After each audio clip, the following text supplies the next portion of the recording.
সুতা দিয়ে ব্যাগ তৈরি করা একটি সুন্দর ও সৃজনশীল হস্তশিল্প। নিচে সহজভাবে ব্যাগ তৈরির ধাপগুলো দেওয়া হল।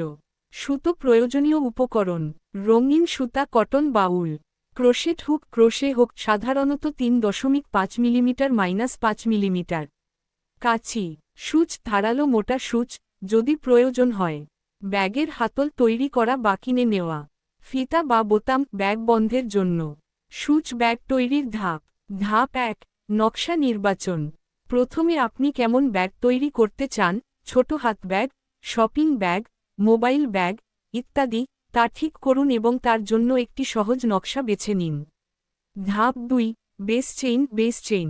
প্রথমে প্রয়োজন অনুযায়ী চেইন তৈরি করুন, উদাহরণ 30-50টি চেইন। এটি হবে ব্যাগের প্রস্থ। ধাপ 3: প্রথম সারি। চেইনের দ্বিতীয় লুপ থেকে শুরু করে সিঙ্গেল ক্রোশে বা ডাবল ক্রোশে সেলাই করুন। সারি শেষে একটি চেইন দিয়ে ঘুরে আবার উল্টো দিক থেকে একইভাবে সেলাই করুন। ধাপ 4: বডি তৈরি। এভাবে সারি সারি সেলাই করে ব্যাগের উচ্চতা পর্যন্ত বডি তৈরি করুন।